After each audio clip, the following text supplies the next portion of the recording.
él me decía que, por ejemplo, su obra cúspide le llama Wilcamayo, ¿no? Que es básicamente una melodía que está basado en lo que llama música programática, es decir, tiene una secuencia vinculada a las sensaciones, a, a un discurso, en este caso vinculado al Wilcamayo, decía al Vilcanota, ¿no? Entonces discurre desde un momento que nace y hay todo una cantidad de movimientos internos dentro de la música, ¿no? Es bastante más visual, ¿no? Que Pablo Ojeda le gustaba el cine, eso hay que entenderlo, ¿no? A veces uno entiende solo desde una visión muy del sonido, ¿no? Pero él era amante del cine. Entonces, por ende, obviamente había ese tema de que el sonido transmite una sensación. No solo era que suene, sino tiene que tener una sensación, ¿no? Y hay un pasaje en esta obra que es...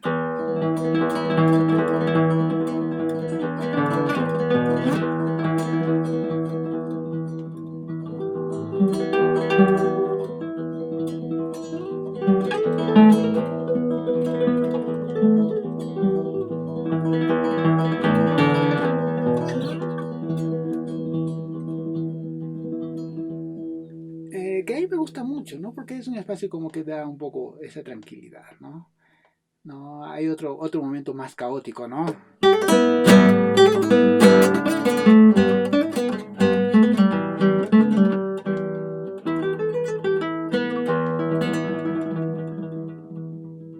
¿No?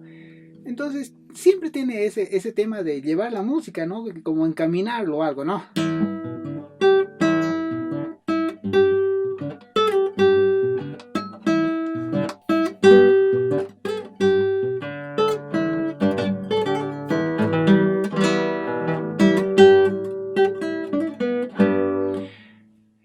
Eh, como llevando pequeñas figuras, ¿no?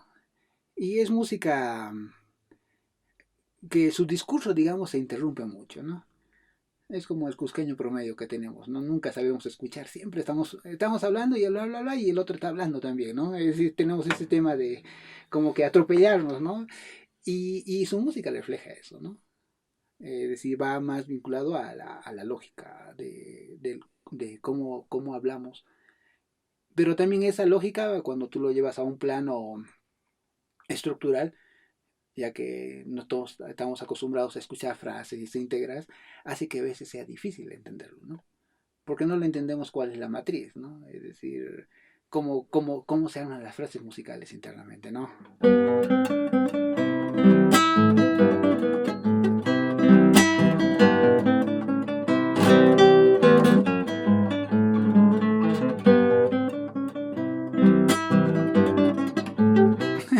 Esto es terrible. Sería bueno calentar.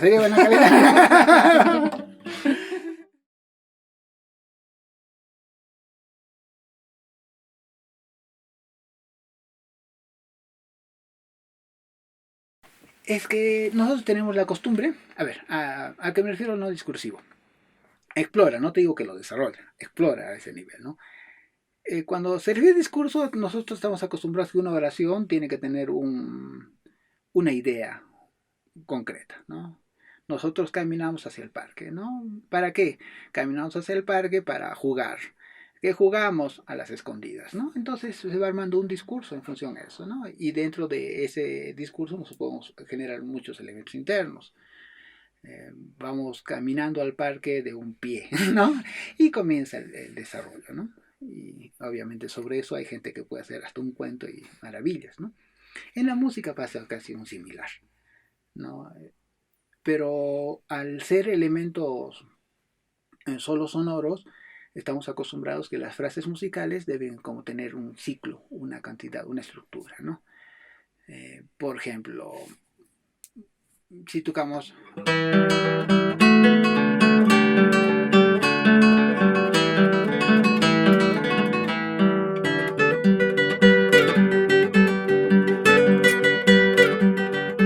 Responde.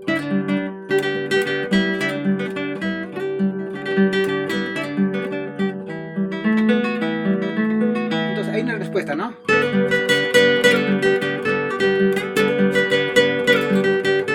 Responde.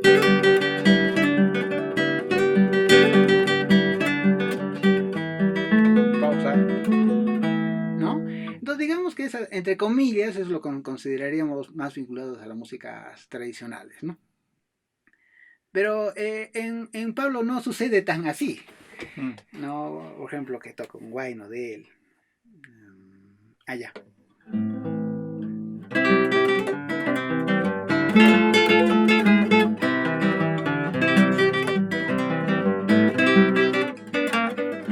¿No? Como que interrumpe el discurso, como que el oído dice, falta algo, ¿no?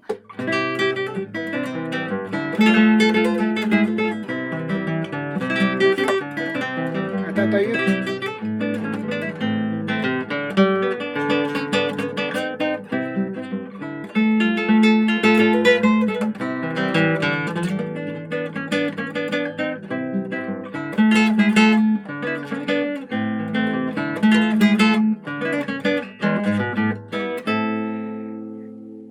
No, entonces, es lo que me refiero. Que no es música, digamos, tan fácil de escuchar dentro de la música tradicional. Y por ahí de repente que Pablo no sea famoso, digamos, en el medio folclórico. Y también ese otro factor, a él no le importaba ser famoso. Es decir, él simplemente hacía lo que la música, como lo sentía, un músico más intuitivo, ¿no? Él, toda la vez que hemos conversado sobre estos temas, siempre me decía que él no se considera un músico académico, por ejemplo, ¿no? ¿No? Y yo creo que es importante establecer eso, ¿no? No es que un músico académico popular sea más o menor, ¿no? Pero es ubicarse dentro de un contexto, ¿no? Ahora, eso agrégale que Pablo tenía tendencias anarquistas, por no llamar que era anarquista, ¿no? Pero digamos que tenía tendencias anarquistas muy marcadas. Entonces él escapaba un poco de los cánones y una forma de escapar obviamente era la música.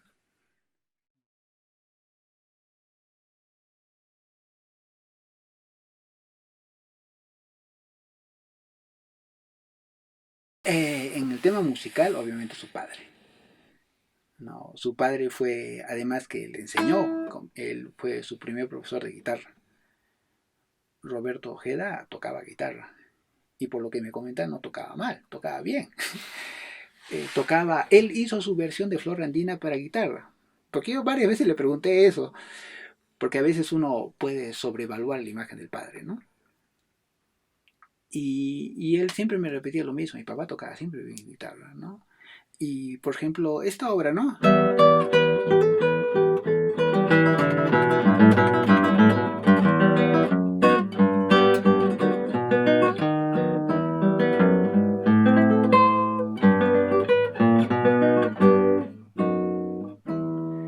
Es Flor Andina, que es una obra original para piano.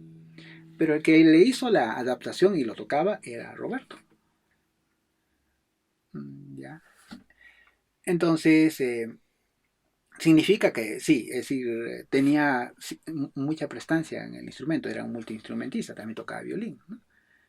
No, junto con Reinaldo Pilco, por ejemplo, hicieron el primer centro Cosco, que era un conjunto muy pequeñito, ¿no? No nada del centro Cosco y nos imaginamos, ¿no? Es decir, ya para la primera grabación es donde convocaron más personas, ¿no? El primer centro Cosco básicamente era Reinaldo Pilco, su papá, que tocaba la dominga, Roberto, y no me recuerdo, dos músicos más. Es el primer centro Cosco, es decir, como formación instrumental, ¿no? Y después para la primera grabación ya, según me relató mismo Reinaldo, convocaron más músicos, ¿no? Y eso es un poco la formación que nosotros tenemos en la memoria, ¿no? Pero la primera formación instrumental eran muy poquitos. Entonces, obviamente, Roberto Ojeda era un ente que tenía una actividad musical muy fuerte. Y obviamente él marcó en su estética musical sobre su hijo. A pesar que él podría tener una filosofía muy distinta, una filosofía muy distinta de su padre en realidad, ¿no? En muchas cosas, ¿no? Pero en el fondo sí lo marcó y él lo reconocía. Él se daba cuenta que su padre es el que le había marcado la línea, ¿no? Los guitarristas de ese periodo, por ejemplo, tenían como referencia a Francisco Tárrega, ¿no? No, y Tárrega era el dios, no solo acá, sino era el dios, ¿no? El dios y como compositor y obviamente una de las personas que lo llevó a la palestra fue Segovia, ¿no? Y obviamente Pablo Ojeda sí escuchaba a Segovia, conocía a Llobet, conocía de Francisco Tárrega. Y dentro de sus obras también hay, ¿no? Hay una obra muy conocida, ¿no? ¿no?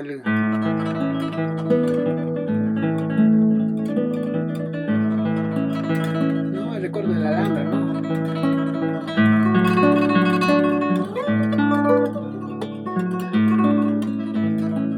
Que es de la segunda parte, ¿no?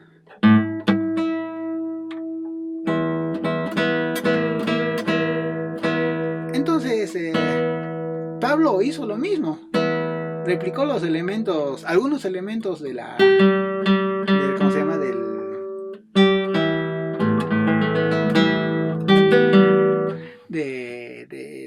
Del tema del recuerdo de la Alhambra y hizo su propia versión, ¿no? Entonces hay uno, ¿no? Bueno, digo que sea una versión de Recuerdo de la Alhambra andino, ¿no?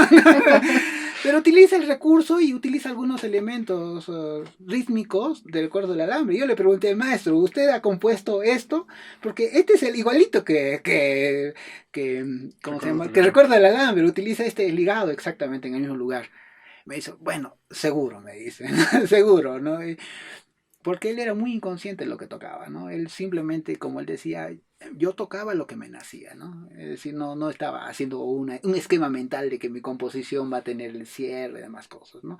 De repente, con la única obra que logró hacer eso, o se permitió hacer, fue con Will Camayo. Y que le costó como hacerlo como 1 año o 2 años, me dijo. Es decir, le costó mucho tiempo hacerlo. Y como que dijo, ya, hasta acá puedo tocar y esto es lo que puedo hacer, y lo cerró, ¿no? Y es lo que publicó. Y un poco regresando entonces a la influencia de los guitarristas españoles, es obvio que sí. Es obvio que sí, ¿no? Hay una obra poco conocida que se llama Ofrenda en los Andes, que utiliza el recurso del trémolo, ¿no?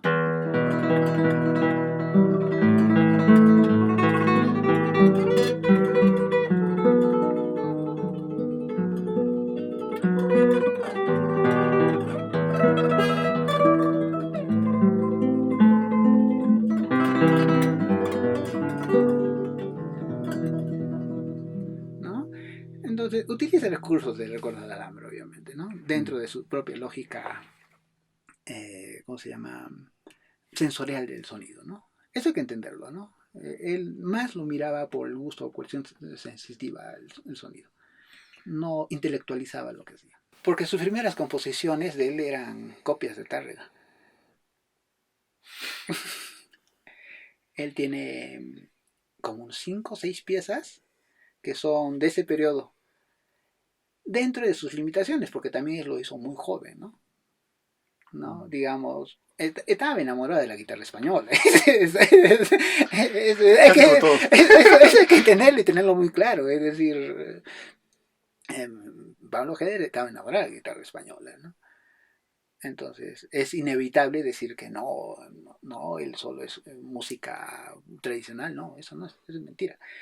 Él estaba enamorado, que obviamente después por un tema de identidad, por, por los conceptos, por el empuje del papá, ¿no? Es decir, imagínate una jarana, Roberto Ojeda, Juan de Dios Aguirre, Baltasar Segarra, ¿no? Tocando música tocando en la sala de la casa, ¿no? Entonces, claro, ese es un privilegio, ¿no? Que muy pocos lo han tenido, ¿no? Entonces, ese es su entorno de él, ¿no? Entonces, es inevitable no decir, pues, que el peso tradicional, ¿no? O el peso sonoro solo viene por la vertiente de su ideología, ¿no? Porque él sí se consideraba indigenista, ¿no?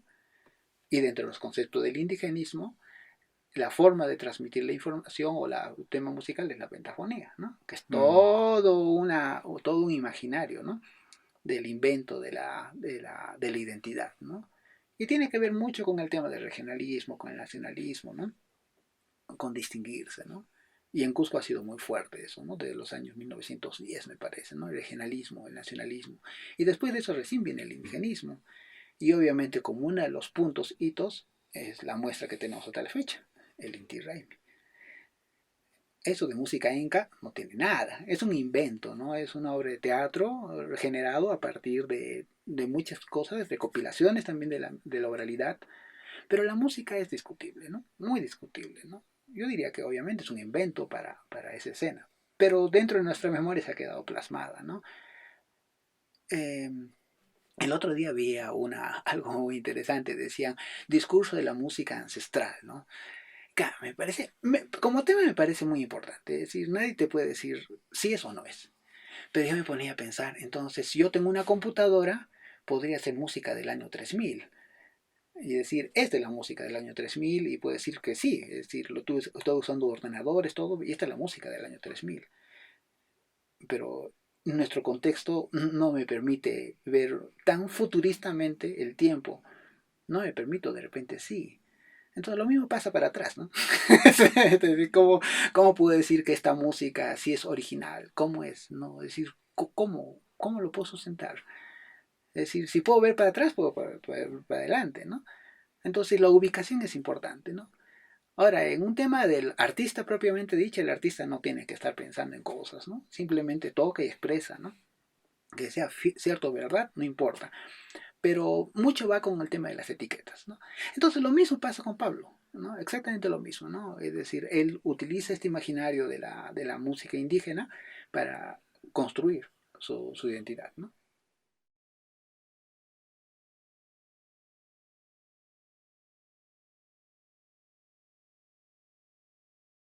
Es que es una contradicción ahí, ¿no?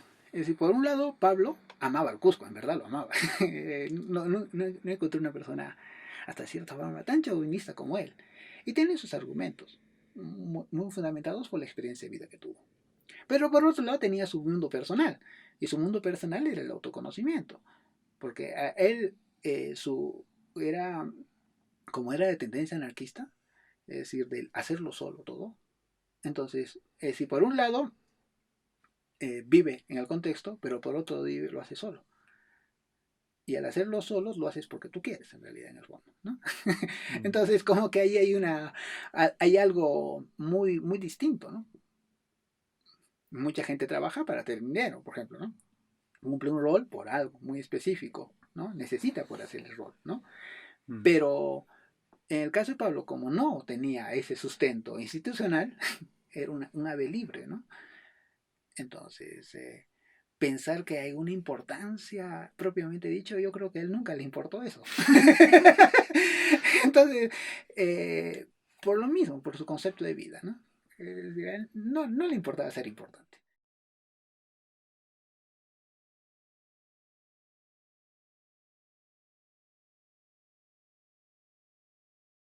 Bueno, la primera etapa es la que te decía que amaba la guitarra española, ¿no?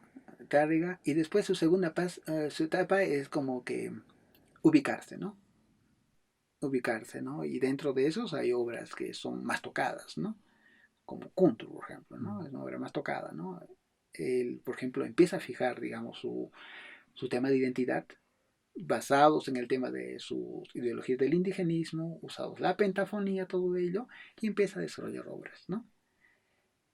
Y después, ¿qué sucede? Que entra en un proceso más como, más introspecto, más íntimo, entonces empieza a hacer músicas como más tranquilas, ¿no? Mm. Más tranquilas, ¿no? Vinculados un poco a esta meditación, ¿no? A esta forma de exploración, ¿no? Una forma más pacífica y una etapa donde dice que hasta acá nomás la guitarra, ¿no? Él dejó tocar guitarra radicalmente después, no recuerdo qué año, me dijo que inclusive no tenía ya guitarra, ¿no? No, dejó la guitarra totalmente, ¿no? Y ya él sintió que ya había cumplido con el instrumento, ya había compuesto